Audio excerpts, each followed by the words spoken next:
I wonder who the hell's gonna come back. I probably just lost people. I met people that I'll never see again. Unfortunately, I bet. Unless they subscribed.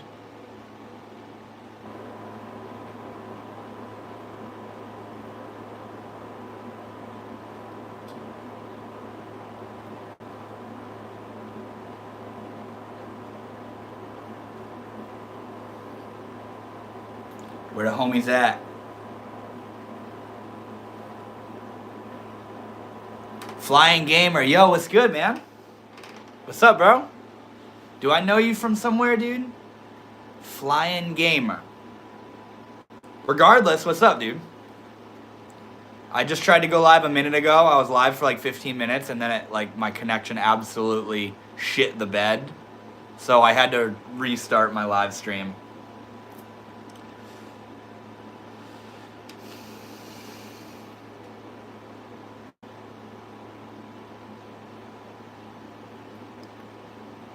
We got 2 people hanging out. What's up? Yo, Bob Lou, you're back. Okay, good. Uma, oh my god, you're here? You're on the fucking live, bro? Dude, it's been way too long since I've seen your little ass in that damn chat, bro. Oh my god. I saw your messages, by the way.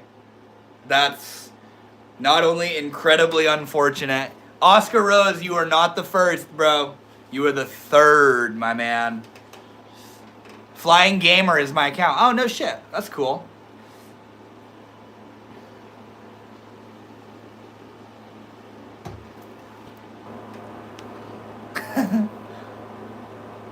We're going to wait for some people to pull up. A few more people to pull up. And then I'm going to share that story. My, Oh, get out of here. Mama! What's up, mama? Look who's in the chat. It's Uma. Uma's here. My internet is dog shit.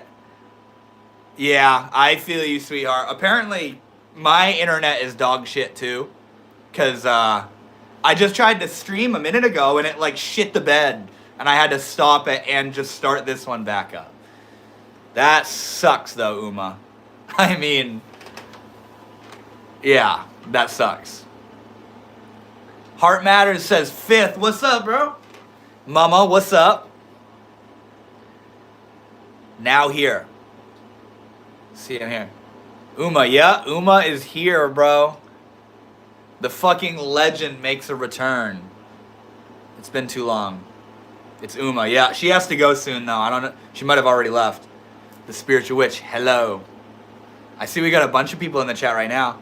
Ninja Guy says W. Sonya, yo, what's up, dude? Holy shit. Wop. Wop, wop, wop, wop, wop, wop, wop, wop. I'm going to tell a story in a second, guys, okay? It involves psychedelics.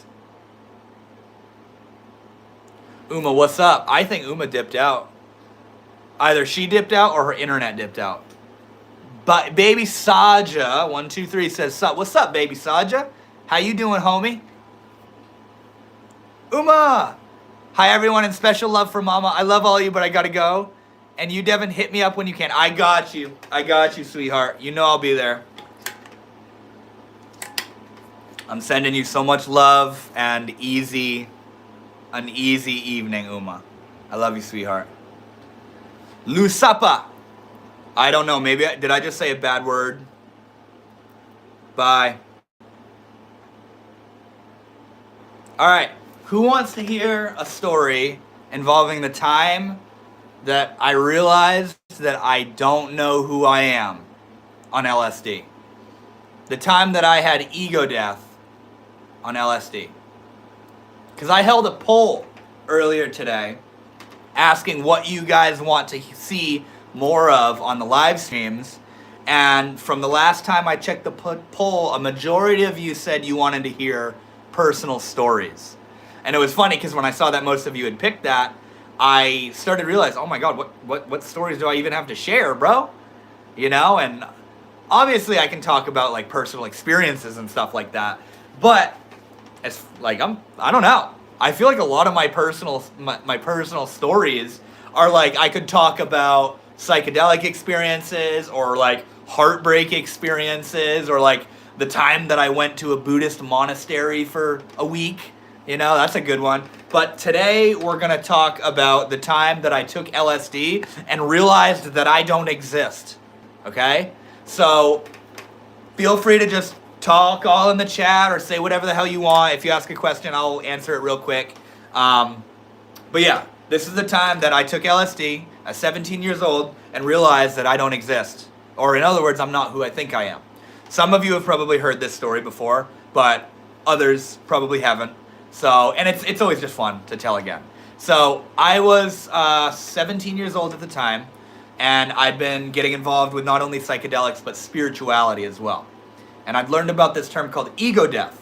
Ego death is a term that's popular in not only psychedelic, but spiritual community as well. And it denotes to the sort of loss of your sense of subjective self, you know? And because, you know, you're on this live stream and you say to yourself, I'm watching this live stream, or I'm so-and-so, and this is my job, and this is what I like, and this is what I don't like, so on and so forth. Your ego is who you think you are. Now, ego death is the loss of that subjective identity, where you can't recall who it is that you think you are. So I'd learned about ego death, and I'd never had it before. So I, not as naive as I was curious what ego death was all about. I was like, I wonder what this is. So me and my brother got together and we planned to take LSD. This is years ago. I was 17. I'm 24 now, and I was 17 when this happened. And my brother and I, long story short, we took LSD. It was like 7 in the evening, and we took our acid. And I hadn't taken psychedelics in probably 6 months prior to that, or at least LSD. And I took the acid, and, you know, time is going on, and I start feeling the effects coming on, and I'm going, oh my God, I haven't felt like this since the last time I took this. I feel like I'm right back where I was 6 months ago. So it starts coming on, and I start asking myself, once I was tripping pretty hard, you know, probably an hour and a half in, when it was like coming on good. I asked myself, I said, I wonder if I'm gonna have ego death. I'm tripping pretty hard right now. When you're tripping really hard is when you're supposed to have this ego death thing. I wonder if I'm gonna have ego death. So I said, okay, ego death means I forget who I am and I don't know who I am. Okay, all right. So I put it to the test. I asked myself in my mind, I said, okay, ego death means I don't know who I am. So, okay, who am I? I asked myself, who am I in my mind?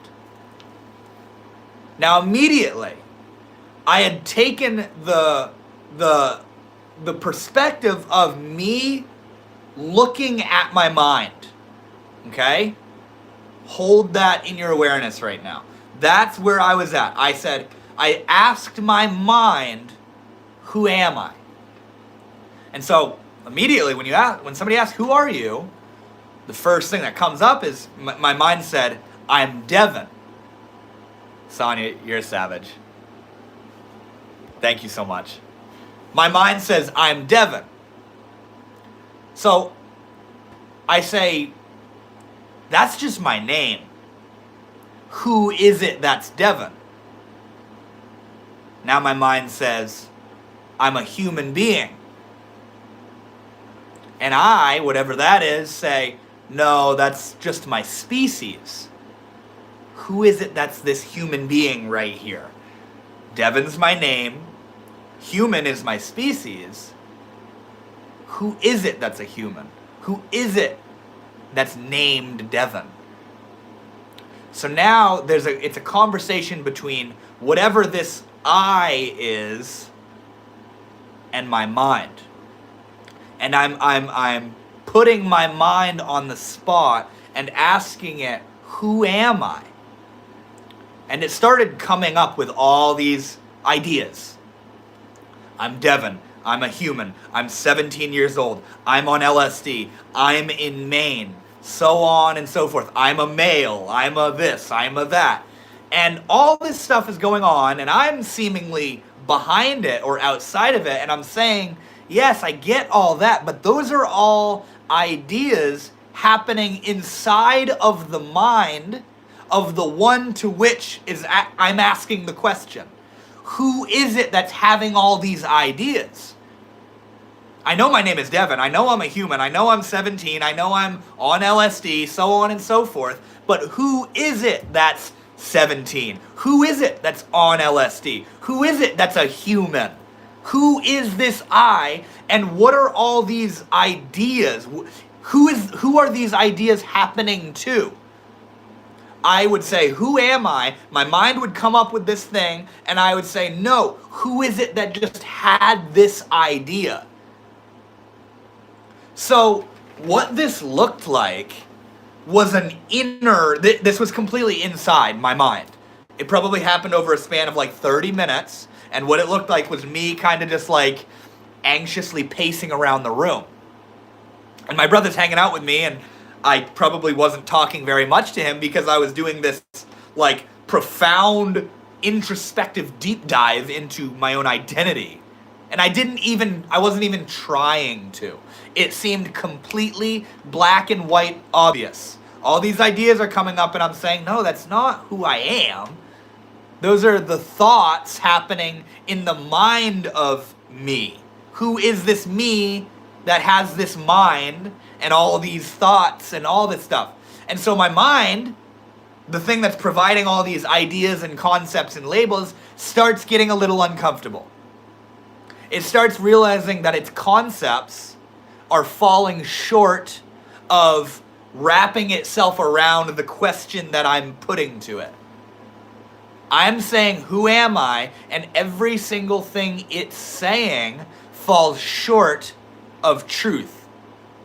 That was the LSD taking over. Well, the LSD opened me, or the self, to this episode that I'm experiencing. And that's what's so profound about psychedelics. Exactly. I am that I am. So that is roughly put what I began to come to the startling conclusion of, is my mind, after running through its entire contents of who it thinks it is, and after I successfully rejected every single thought because I truthfully realized I am not these thoughts, I am that which is aware of these thoughts, all of a sudden, my mind stopped. So now I would say, after rejecting all these thoughts, I'd say, who am I? And my mind wouldn't say anything because it realized it does not contain the answer, apparently, because I've seen through every idea that it's came up with. So once I saw through all of them, it stopped providing those ideas. So I'd say, who am I? And it was this eerie inner silence. And I'd say, who am I? Nothing. Who am I? Nothing. My mind's just quiet. So I came to the realization in that moment, it was this slowly grokking kind of realization, I don't know who I am. I don't know who I am. I am, but I don't know what the fuck that is. I is. And I don't know what that is. You right now are, but your mind, Hearts Matters, Samuel Westall, Jason Lyman, your guys' minds don't know what you are. But you are. Your mind is a step down from you.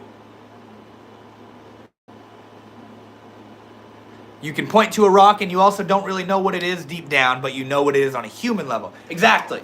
You are. We all are, but we don't know what that is. We have functional models of thinking of, I'm a human and I am a male and this is my job and that's you over there and I'm over here. All that stuff. But on this LSD experience, all that just kind of vaporized and I realized that that is merely an idea. And what I am is actually existence itself. What I am is the fundamental awareness, and not only what I am, but therefore what everything is existence itself. This moment is what we are, what we all are. We are always looking to translate what we perceive. Exactly. The mind is categorizing and labeling and making and assorting and all this. But there is just the awareness of this moment.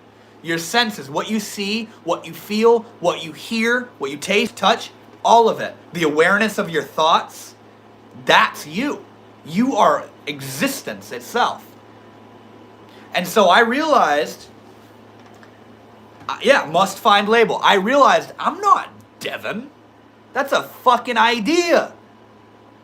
I'm not a spiritual guy. I'm not a high schooler. I'm not any of this stuff my mind can come up with. I am. And when you look at that, when the I looks at itself, the entire house of cards falls apart. And this was absolutely maddening and liberating. It was maddening because I realized that I had been living a lie my entire life. I'd been living in a facade. I'd been wearing a masquerade, a persona, which is funny. The word persona is Greek for mask. And when you think of a person, persona, mask. The mask came off that night for me. And I realized I am reality itself. And everything is reality. And therefore, I am that. And it was this absolutely bewildering state of consciousness. I could never describe it to you. And it was horrifying, but simultaneously ecstatic. Because I had finally, in a way, realized who I really am. I'm not the idea I have of myself. I'm not Devin with all his problems and all his pain and all his ambitions and all this kind of stuff. I'm not that stuff. I am, and with that, every single one of you is so much more than your ego, than your identity, than the concept you have of yourself. The concept is like these clothes. We wear them, and we style ourselves with them, and we identify as somebody who wears these kind of clothes, or, you see? But you're not that. You are life itself. You are the life form in this moment that's watching this live stream. And it was wild, to say the least. There's many more levels of understanding that will blow your mind in the same way. Oh my God, I can only imagine, bro. But my mind was blown that night. Completely. I felt like I broke through to another dimension of reality. Like if you've never taken LSD and you're listening to me right now, and God forbid you're not involved with the spiritual community or any of this stuff, you're probably listening to me like, what the fuck is this kid talking about? But I feel like a lot of you in here, maybe even a majority of you in here, resonate, at least to some extent, with the mystical nature of self and reality. And for some reason, how something like LSD, this chemical, this just drug, right, can awaken such titanic realizations in the human mind. Shadow Monarch, what's good, bro? I'm talking about my LSD experience right now. Your sense of self has many more levels of understanding. You have only seen the tip of the iceberg. Heart Matters, I remember you, bro. remember you from somewhere. Yeah, it's I don't doubt that I've only seen the tip of the iceberg, bro. Gotta go. Have a great stream. Thank you so much, Sonia. You be well. Be safe. If you're going to sleep, have a good night. That night, dissociation can be intense on psychedelics. If that's what you want to call it, man.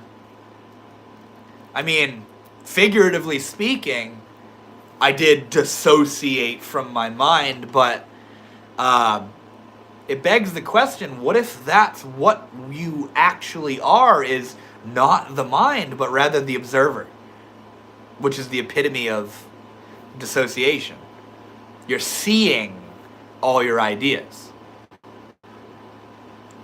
They say God is always everywhere at the same time, and so is energy vibration. That's absolutely true, in my opinion. God is everywhere. God is everything. Every single one of you and me and everything and my cats in this room, it's all God. This is all the dance of God. A counter-argument to the insights gained by psychedelics is that the world would have evolved by now if insights were truly titanic. But are we actually in that right now, or did it fail, or what? Well, I think that's a common misconception, that if it were real or profound or worthwhile, the world would be a different place. And that's exactly what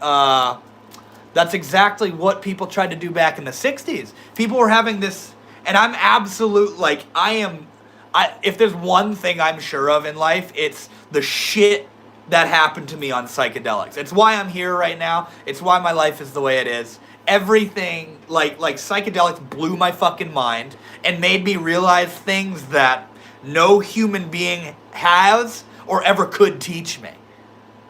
Like, no doubt in my mind, bro. But what you're talking about is the effect that it has on the totality of society. And the truth to that is not the kind of effect that you would think there would be if it were a profound, important change. Like everybody becomes peaceful or war ends and all this kind of stuff. Society is like, you can fucking realize you're God in your bedroom all alone in a single night with psychedelics or meditation or yoga or fasting or breath work or whatever. But does that mean that the world is going to change if a certain percentage of people have that same experience? No, not at all. One day, if you keep learning, you can know yourself not only in the moment, but in history, including multi-generational, and you can see your infinite futures. That's interesting, man. Since we live in a universe, how long's the song? Finally. Holy shit, Skyknife, you're back, bro. You missed the story, dog. I asked you a month ago, I'll ask again, and I'll continue asking. Are you the same person you were a month ago? I'm the same awareness.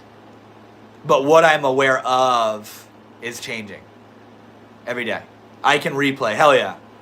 It might even replay all glitched out. I don't know. Maybe not. Since we live in the universe, how long's the song? One verse. I think it goes on. It just goes. I love that answer. Thank you. Thank you, Mama. It's true. You don't change. What you're aware of changes. When you walk by the mirror, you're still that little being that walked by the mirror when you were 5 years old.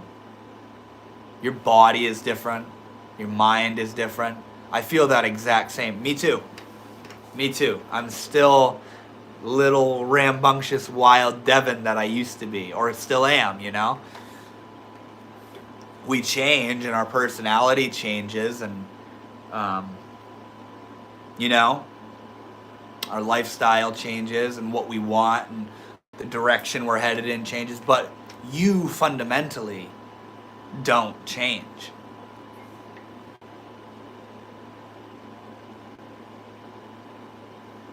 You know what fucks me up? Deja vu. Can you explain that? I got a couple theories on it. I think deja vu is a sort of It's a transcendent, it's a little blip of transcendent awareness, realizing that this has all already happened. It's all happened already. You know it, but you can't really put your finger on it. It's like it's on the tip of your tongue, but it isn't able to really come through the mind.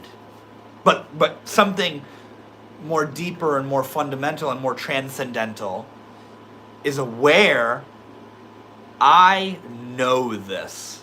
You know? The feeling of this has happened before. I know this. I've been here. There's a knowing of the immediacy of your experience, but you aren't able to really transcribe it into the mind. But you know it. Understanding society takes decades of learning. The end result is understanding that as an individual, the best you can do is to make the world a better place for the next generation. I think I remember you talking about exactly that the last time you were here in the live stream.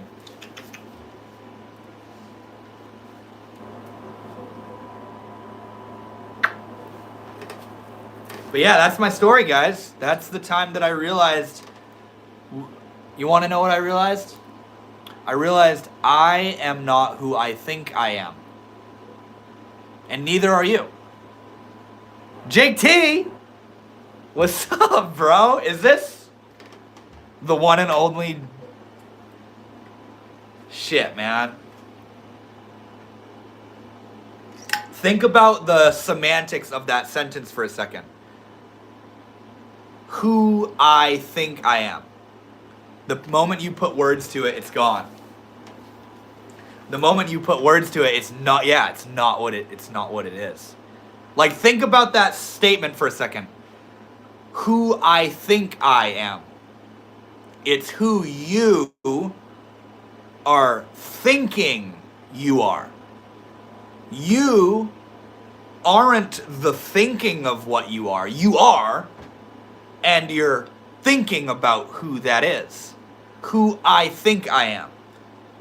And what I realized that night was I am not who I think I am. I am, and there are these thoughts that try to create conceptual models of I'm this, I'm that, this is what I like, this is what I don't like. And what I realized that night was I am not that. I am beyond that, and have been sort of glued to it. To the extent that I didn't know I lied beyond any sort of conceptual framework of thinking. I thought I was my thoughts. But you aren't your thoughts, you have thoughts, you know? The song have been sung before and will be sung again. I like that, man.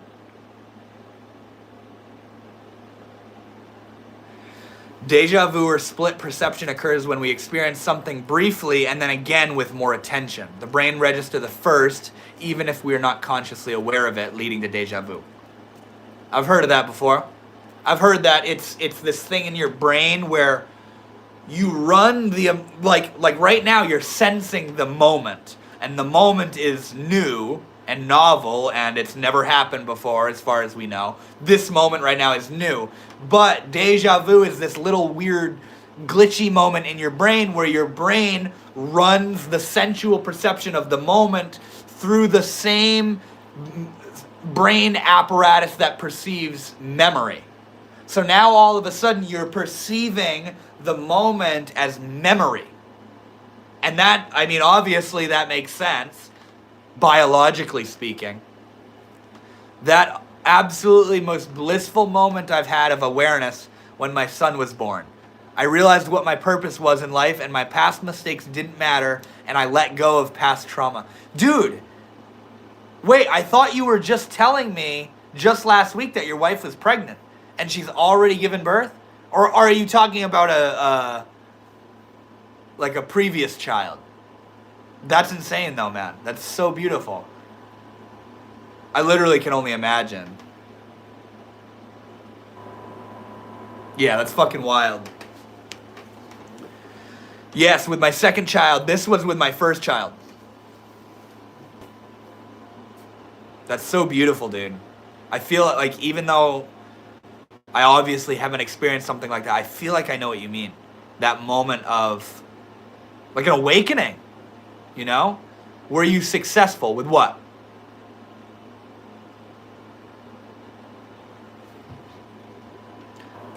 If you guys want a book recommendation, by the way, Psycho Cybernetics. Read this shit, bro. It's literally changing my life. You want to hear what it's about?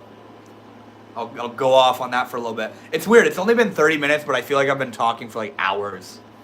Telling that story really jazzed me up.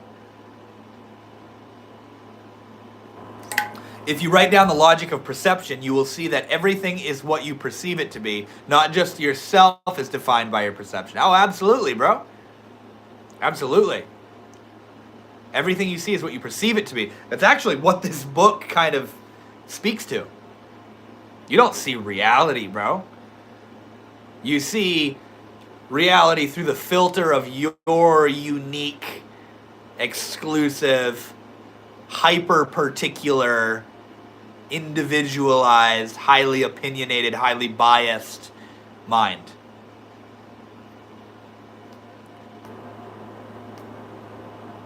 Motivation affects perception. That's something we could talk on and on and on and on about.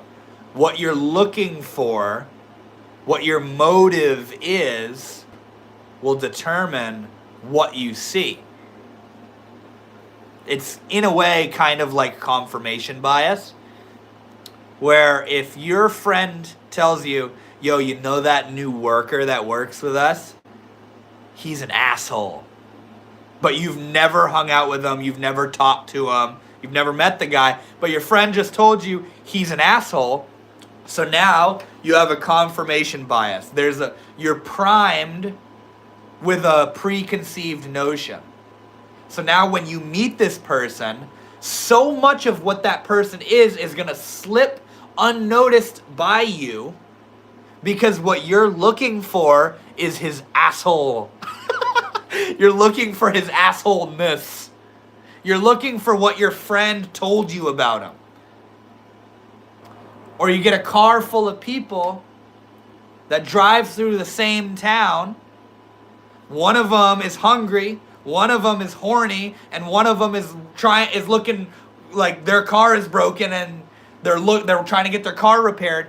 Every single one of them is going to go through a different town. The one who's hungry is going to see all the restaurants. The one who's horny is going to see all the good-looking people. The one who needs their car worked on is going to be noticing all the auto repair shops. And so it goes. What you're looking for skews and determines what you see.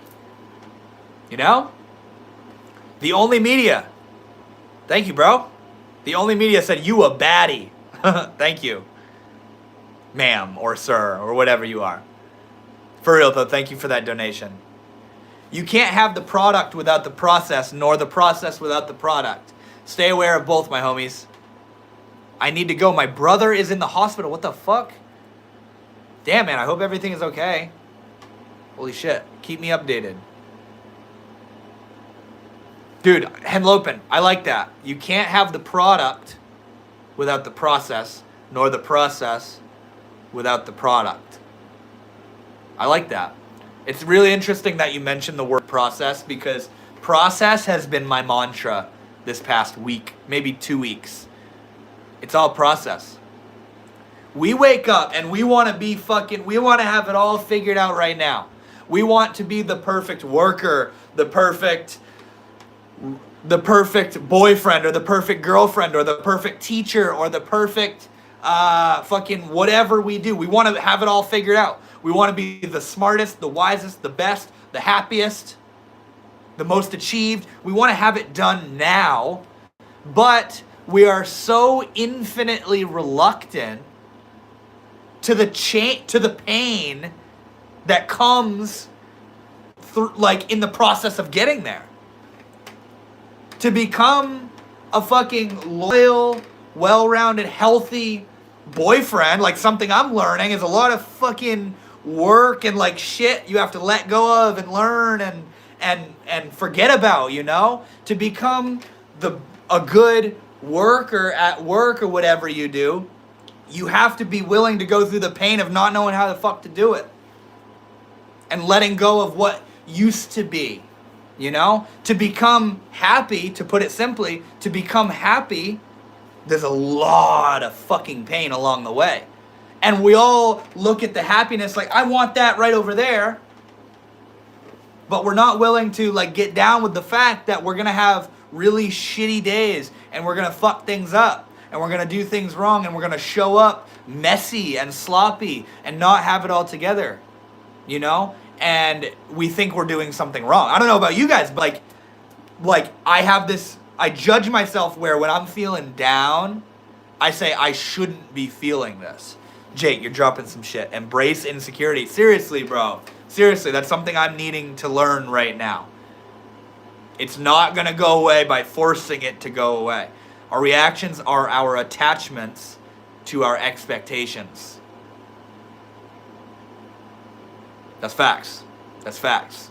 And like, a way that I really fuck with myself, bro, is when I'm feeling sad or angry or insecure or anxious or full of doubt or whatever it is, I judge myself. I say, I shouldn't be feeling this.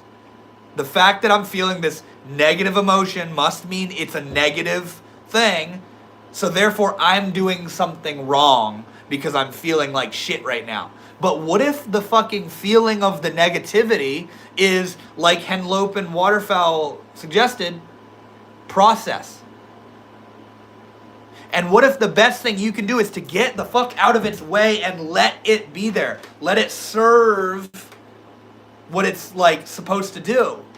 Which might mean having a shitty day or a shitty week or a shitty year. That's hard to get down with. Like when somebody dies in your life or you have a heartbreak, we can be devastated for years. Do you really want to like spend all those years thinking you're fucking wrong for feeling pain for that long? No, grief, we understand. I feel like we're all hip enough to understand that grief, it fucking takes a second.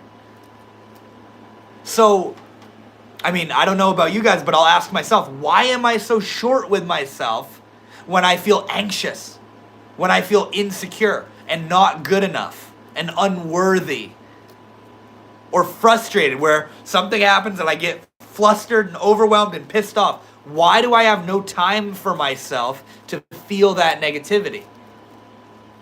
Go into the pain and embrace it. Exactly, man. And I'm sure you know it's fucking hard, dude. It's hard. Like, how many of you also experience that where when you feel like shit, you give yourself shit for feeling like shit and you say, I shouldn't feel this. I really would like to feel better, you know?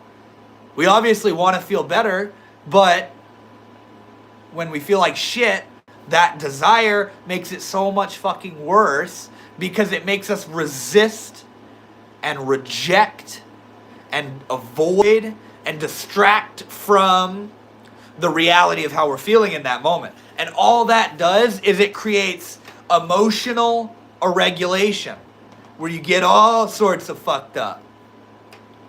You get mad because you're mad, sad because you're sad, angry because you're angry, anxious because you're anxious. You ever started overthinking the fact that you're overthinking? And then you start overthinking that, and then you think yourself into a panic attack? What if the idea is to just like stop? Let yourself feel like shit. Let it marinate. Let it be there. The image that I often think of is what we are.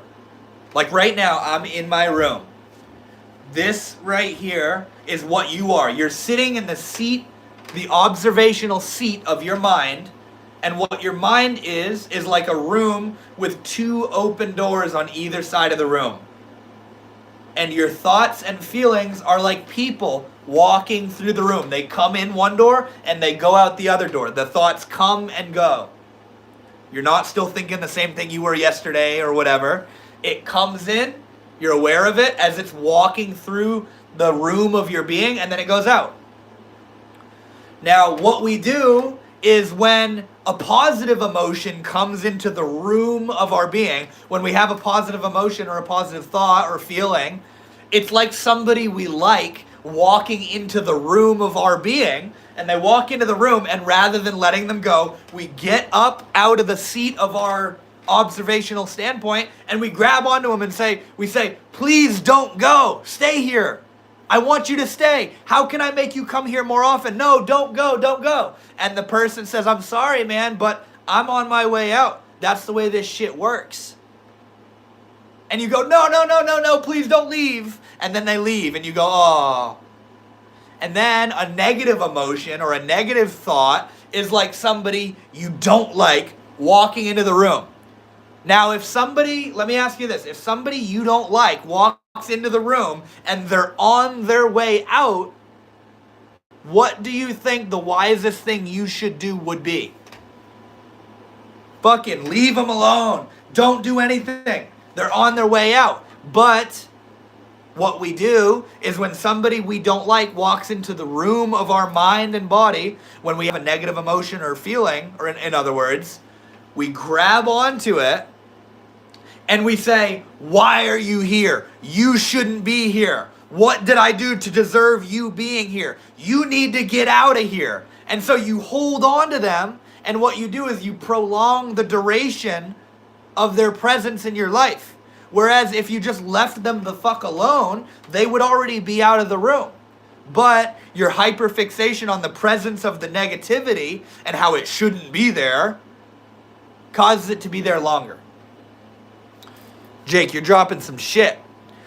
Because you think you're supposed to be something else, the standard expectation you set is an illusion. Whoever is setting the expectations is an illusion. Each thing isn't what you are, but what is. The present is the only thing that's tangibly real. Yeah, dude. It's fucking wild. I want to read that again. Because you think you're supposed to be something else, the standard the expectation you set is an illusion. Whoever is setting the expectations is an illusion. Each thing isn't what you are, but what is. I feel that, man. It's like our expectations, and therefore the ones who's making them, which it's a deviation from reality. The good old chain, action, reaction, yeah. The present is the only thing that's tangibly real. Yeah, for real.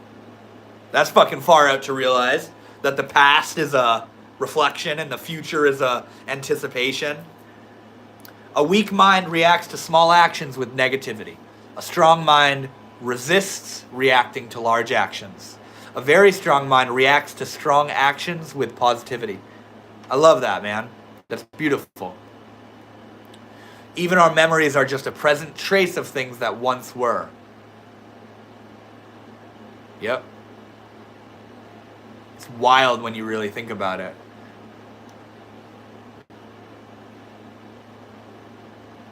And see, okay, here's a really fun quote, guys. I love you, Jake. I'm so glad you're here, man. That's fucking awesome. This is the first time I've ever seen you in here. You ready? You ready for this one, guys?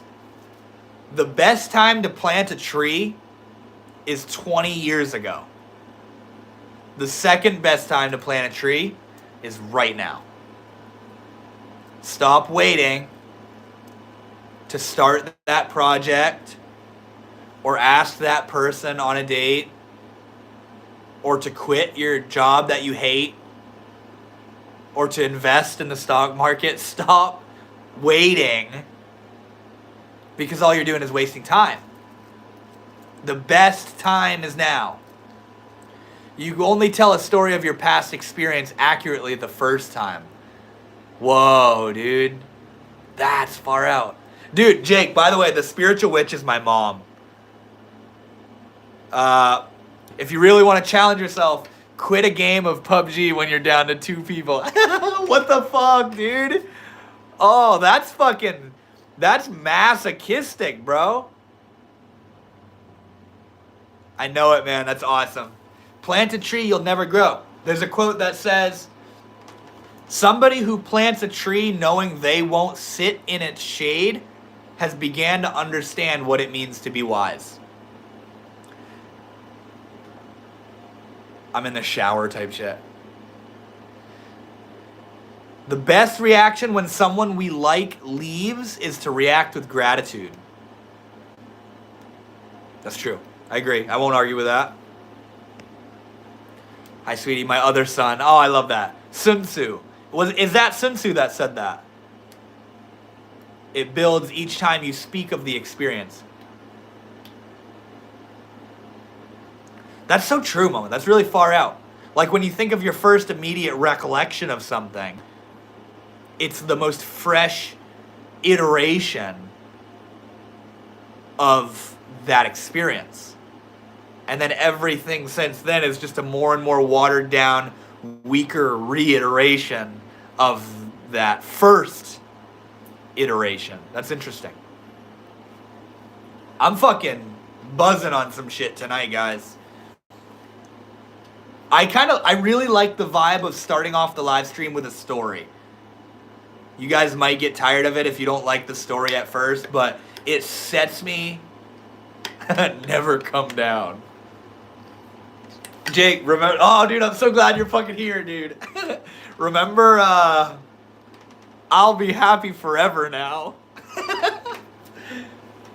Finally, I'll be happy forever. You get the PC? I'll never experience negativity ever again once I finally get this thing. Or, you get upset, the PC breaks, I will never be happy again. On a real note, what are the cats doing once I buy that grape jelly? Boy, I got some grape jelly. There's my cats, by the way. We got one exploring, hanging out, half in the cave. Another one sleeping on the crow's nest. Now, I won't show you the other one. She's over there. She's laying in my pile of dirty clothes that I need to fucking clean. Yang, she's probably hiding in the fabric under my bed, you know? Crap, I knew I forgot something. What, the grape jelly? Yeah, you gotta go get it, bro. Jake and Mama, get the fucking grape jelly. My name is also Jake. Whoa. I'm just kidding, that's cool.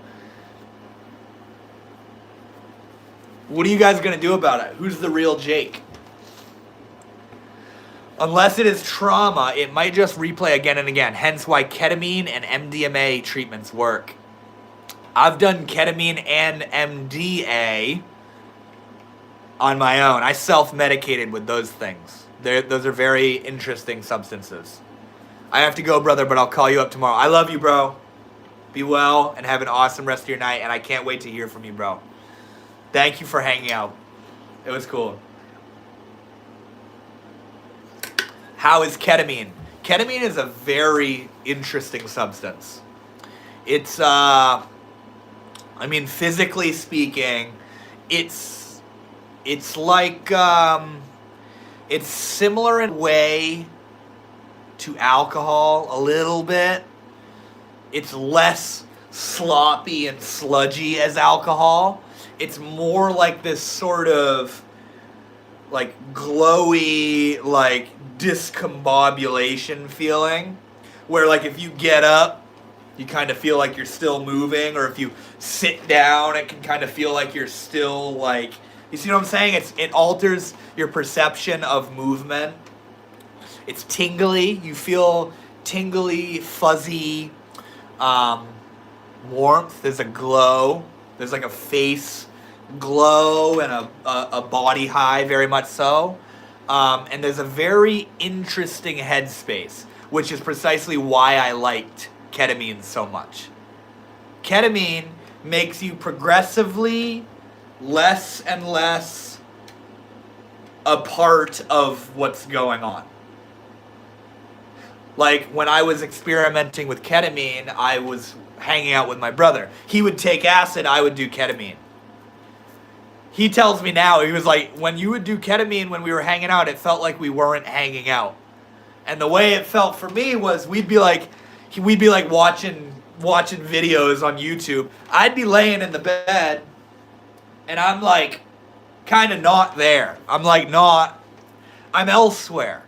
And like there was one really, like here's a really interesting point. One time, me and my brother Keegan, we got in an argument. He was on acid, I was on ketamine. Keegan was very passionate about expressing his point. He was going to tell me and prove me wrong, and he needed to prove his point. I couldn't care less. I was like, I don't care. I didn't feel like trying to prove my point. I didn't feel like trying to express myself. I felt very content in just being. I was like, I don't feel like arguing. You know what I mean? I've only done acid and shrooms and salvia. Yeah, ketamine's really interesting. DMT, you should try that. Ideal ideas. The way we learn is always to build on what we already think. This is why it takes more effort to change an idea than to learn a novel idea. I agree. That's cool. Everything feels like Jello on Cat. Yeah, I feel that. I'm about to go eat some spaghetti with my wife and son. Another great night on the stream. Much love. So much love to you, bro. And your newborn child. And your wife. And your previous child. I love you, bro. I hope you're well. Ketamine is like turning down the volume on every sensation.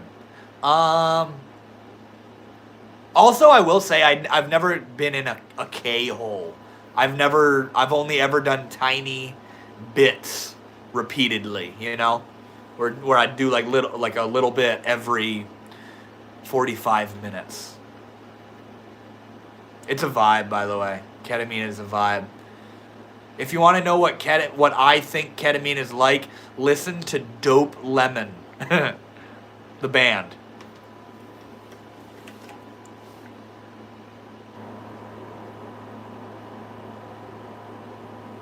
I'm getting lost looking in your eyes. You better relax over there, bro.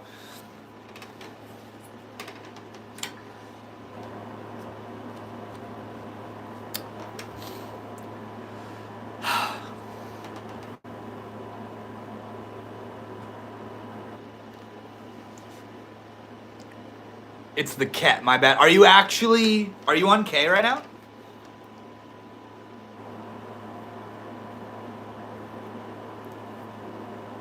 I'm getting lost looking in your eyes. Have you had a natural spiritual awakening? You can't not have a natural spiritual awakening. It's all natural. When it comes down to that kind of shit, if you're talking about a spiritual awakening without drugs being involved,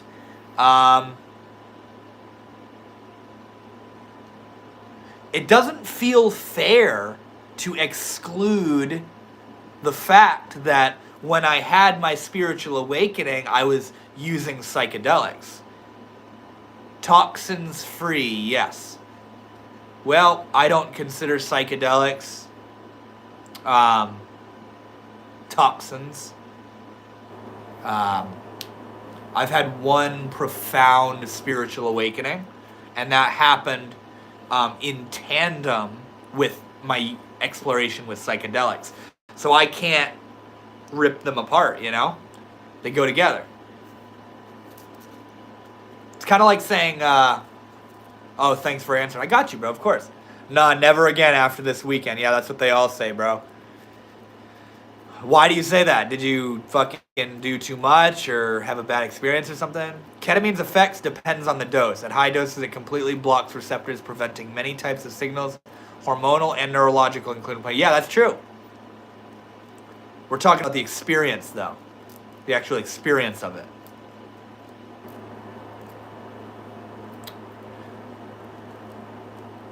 Bro, I haven't used any drug and wish that I don't do it. That's good, man.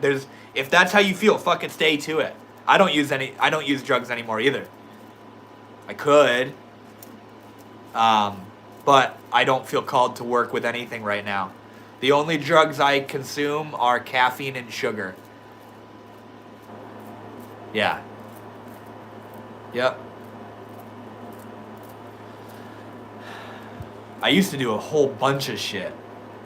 Weed, nicotine, acid, ketamine, mushrooms, DMT, MDA, nitrous. I used to do all sorts of shit. Man, this Viking is very handsome. I'm 22 years clean of coke and 4 sober. Holy shit, man. I love to hear that. Samuel, fucking A, man. Congratulations. I've never done cocaine. And that's one of those things I don't feel called to do either.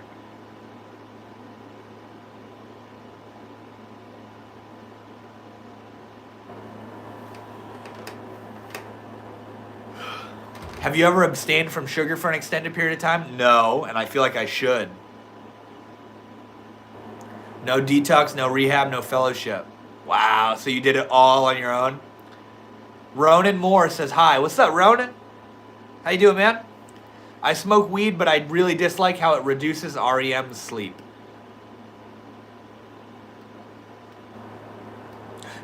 I think what it does is it disrupts your ability to recall dreams. I don't think you're not having dreams. I think if I remember that correctly, you're just not remembering it. You know? And then when you stop smoking, your ability to recall dreams floods back in, and suddenly all this fucking crazy shit's happening. I saw your message, Samuel. You did it raw, and that's incredible, man. Beautiful painting, Mr. Viking. It chilling here. What's that? Are you saying it seems chill here, or you're gonna chill here?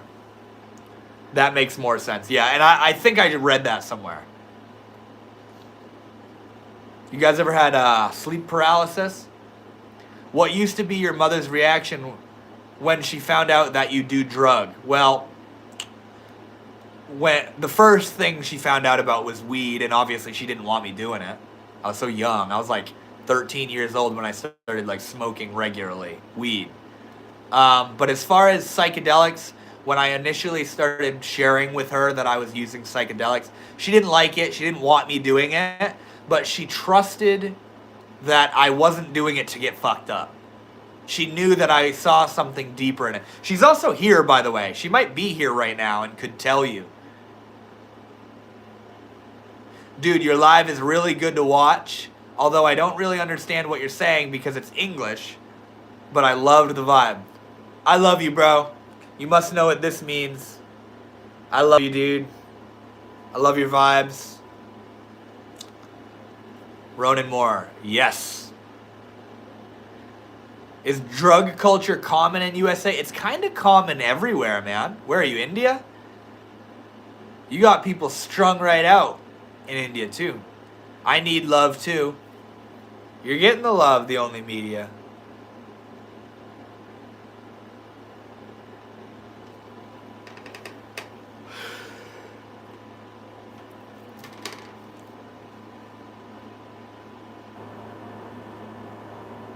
Yeah, India. Yeah, people are doing it all over there, man.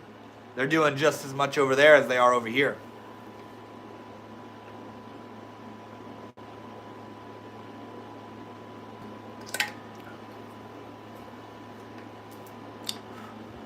And I love you from Brazil and Pernambuco. To you and your handsome Viking family. You're so sweet, bro. I've been doing keto multiple times, eating sugar after a period of fasting. Feels awful. Insomnia, sweating, and nausea. Keto itself makes me feel more awake and alert than caffeine ever could do. That's really interesting. What is a keto diet? I've obviously heard of that. I don't know what it is, though. And dude, I can totally see how abstaining from sugar for an extended period of time can result in some, like, when you go back to it, some wild shit. For sure.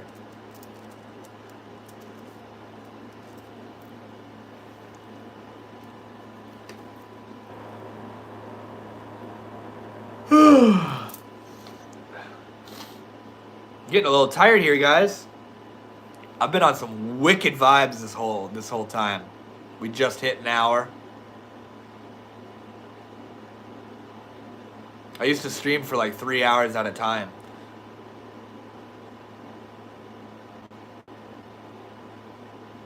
I'm starting to realize though that these live streams aren't, it's not about the longer the better. I think it's about the energy. I'd rather do a 20-minute kick-ass live stream than 3 hours of like nonchalantly reading the chats, and you know what I mean? Yeah, short lives are better. Short. Take that with a grain of salt. I don't mean it how it sounds. I identify as alien and my pronoun is Zug. Alright, Zug. Catch up soon, brother. You take care. I'm off to sleep. It's 1 a.m. here, so respect from me. Much love to you, Samuel. Keep on the journey, man. I love you, bro. A great live, by the way. Thank you so much, man. Thank you. I'm glad my shit's not glitching out this time. Keto diet is less than 50 grams of carbs a day. After an initial period of flu-like symptoms, you'd end up feeling alert and awake. Hunger somewhat disappears. Wait, so when you start a keto diet, you end up feeling like sick? It's 6 a.m. here. God damn, bro. I'm not going to sleep. I'm going to go hit the swing outside. You're going to go swing, like on a swing set?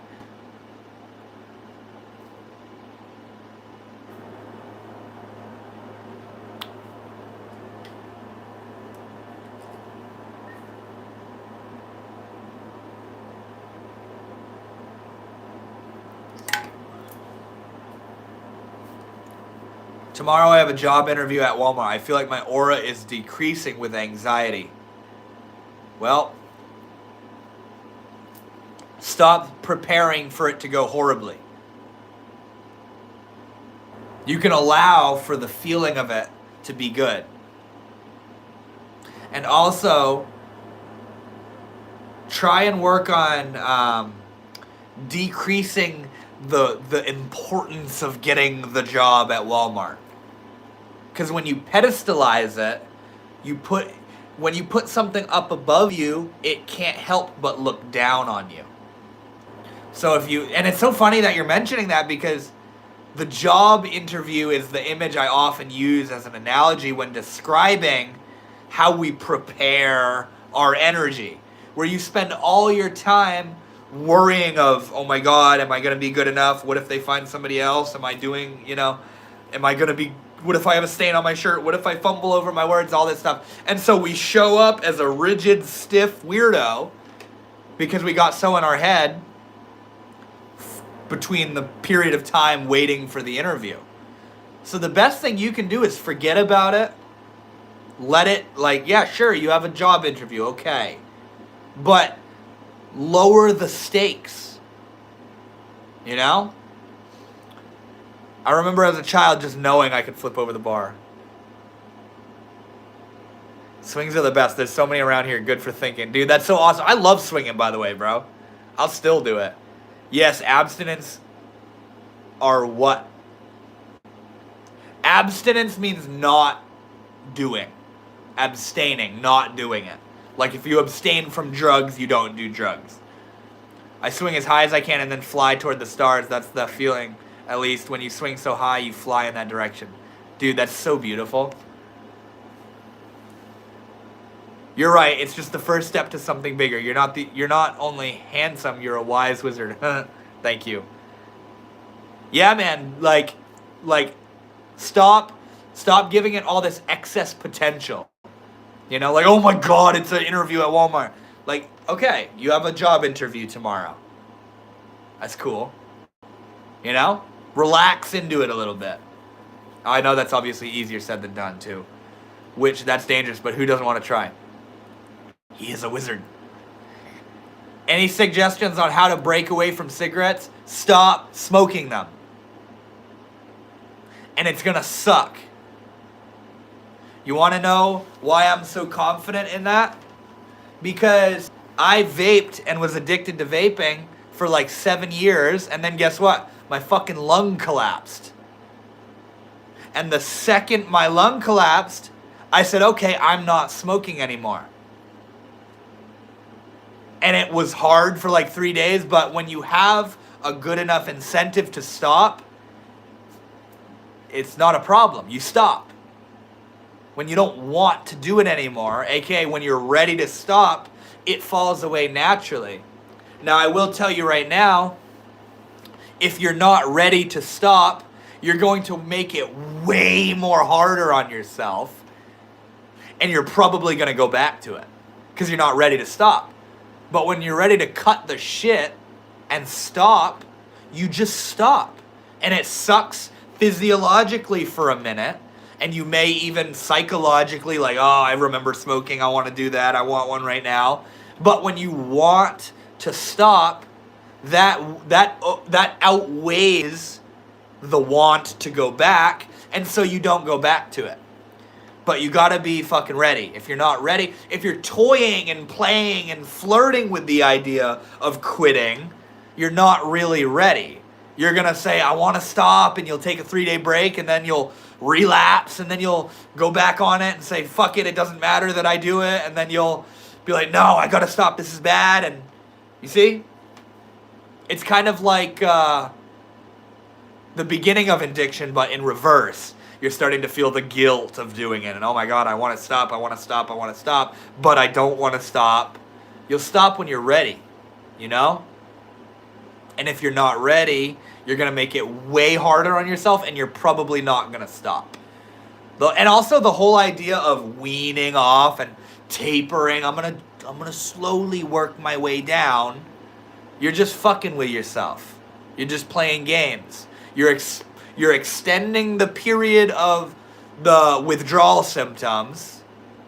You're baby stepping your way away from it because you don't really want to stop because you read somewhere that it's good to taper. Now, obviously, with certain substances, you need to. But with cigarettes, you don't need to taper shit. You stop. You become a different person. You say, I'm not fucking smoking anymore. The Only Media, thank you so much, bro. I appreciate you. Stop being a person who smokes. Exactly. And that's way easier said than done, because a lot of the people who want to stop smoking, who they see themselves as is somebody who smokes that wants to stop. That's not optimal. That's not like high enough of a level to become somebody who doesn't smoke anymore. You need to be somebody who's done smoking. Ketones are acids made in the liver that trigger the breakdown of fats. They are only created when your liver... Dude, I love how you come in just on some factual shit every now and then. Devin is thankful. $2 is half a pack. I got...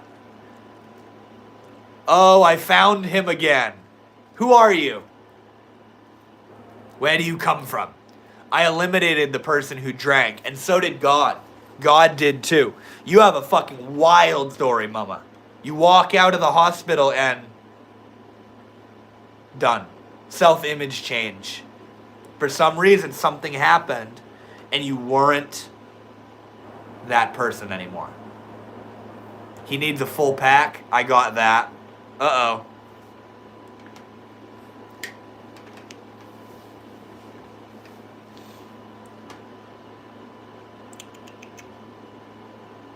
My cat laying on my dirty clothes over there is very cute.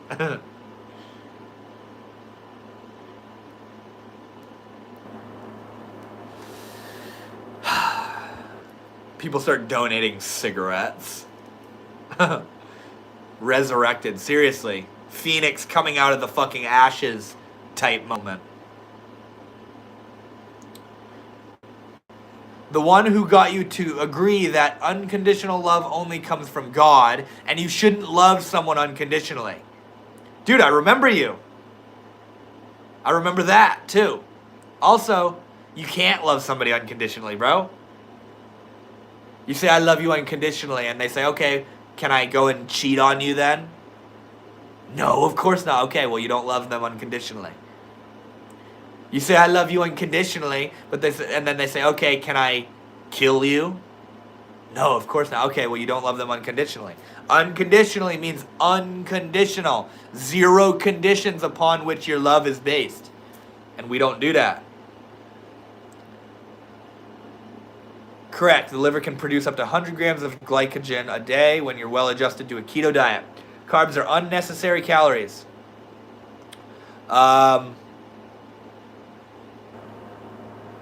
A practical strategy to desensitize the stress of future situations. Imagine a copy of yourself completing the action in the worst possible outcome. Then imagine more copies and outcomes. I kind of like that, man. That's kind of a vibe. You're imagining yourself as being capable, to put it simply. That's a lot of what's talked about in this book right here. Psycho-cybernetics.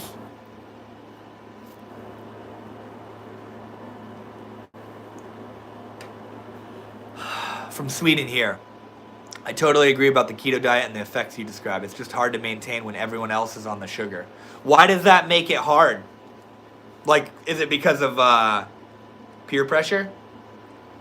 It's really psychedelic almost. No shit. Maybe I should look into this keto diet thing.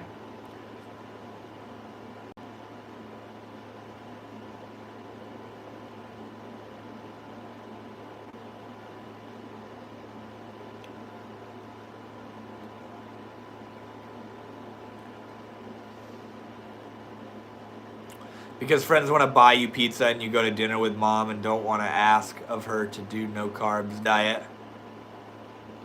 Yeah. Hey, how old are you, Oscar Rose? Just curious. See you next week. So much love to you, Bablu. You be good, man. There's carbs in almost all food items. Then when you get sugar, you're back on it. Why? Because it's addictive?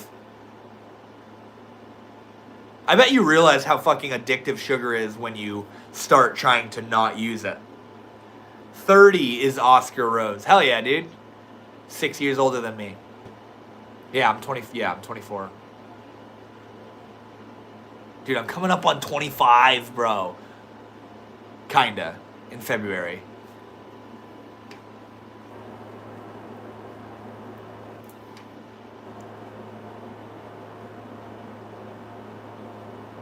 Brian Johnson. Hey, do mugwort get rid of bad dreams, and where do you get yours from?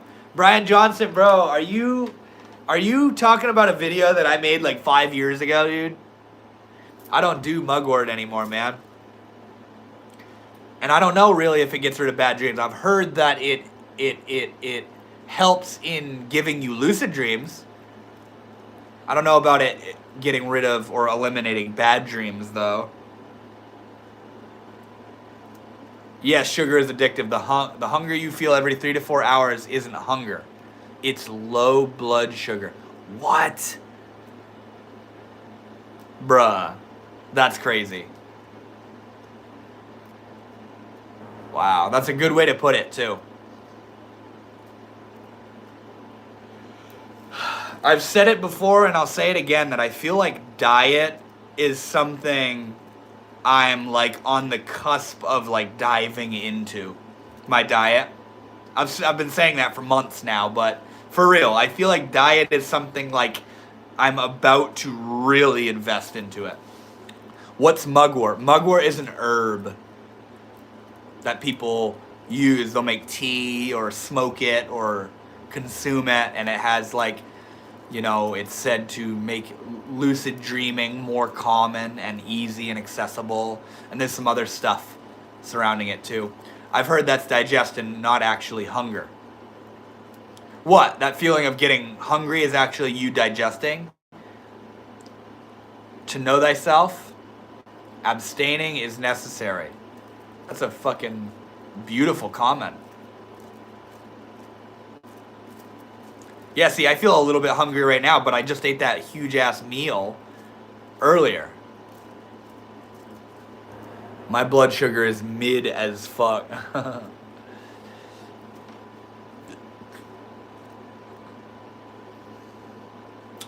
You live in Maine, my Maine man. There's not a lot of carbs in the winter out in nature. You're not meant to eat all those high carb foods. Only in summer when it's natural. You're definitely northern. What are carbs? What foods have high carbs? Carbohydrates, right? That's what that is.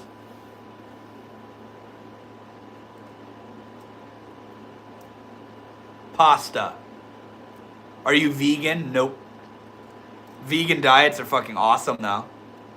I'm all for the vegans, bro.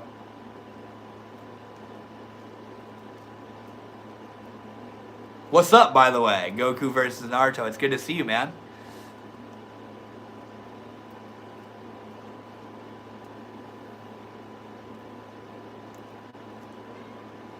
I'm all for the cheese. You are. The spiritual cheese. The cheesy witch. All grains and fruits. Wait, so carbs? Fruits have carbs? Don't fuck with me, man. Don't fuck me, Tony. I told you not to fuck me. Potato is high carb.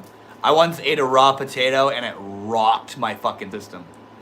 I'm surprised you're still doing this every week. You stuck to your word. Fuck yeah, dude. That's how it works, man. You say, I'm going to do something and you do it. You don't say, I'm going to do something and not do it. Yeah, you getting some water, honey. Dude, this is either the 27th or 28th week in a row. Dude, I met my fucking girlfriend through these live streams. Like, let that shit land. That's crazy. Carbohydrates break down into glucose. Say a meal you might eat. A taco, it's carbs and everything except for maybe some sour cream in the meat and salad, tomato shell, salsa, and condiment, etc. Wait, so carbohydrates break down into sugar. No shit. Oats also. That would break keto state.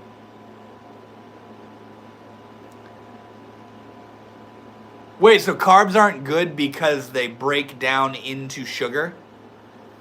So you're getting extra sugar? I meant tomato shell, salsa, condiments. Those would break keto. I need to look into this shit. Geez, 28. Yeah, dude, 28 weeks, man. It's been 28 weeks. 28 or 27.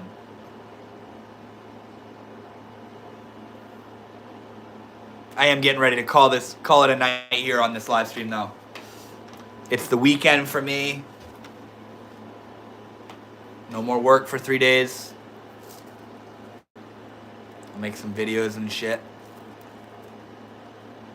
Make some videos, edit some videos, upload some videos. Yeah, bro, be well. Happy Friday, happy weekend. Thanks all. Going on swing now. I love you, Oscar. You be well, man. Thank you for hanging out. Thank you for the beauty, the wisdom. The spiritual witch. Whenever you eat keto, you can feel your stomach being empty. It will take a few days until you properly feel hunger when your entire intestinal tract is empty. Wow. Wow. I'll see you next week. Hell yeah, man. I feel like it's been a minute since I've seen you, bro. Goku versus Naruto.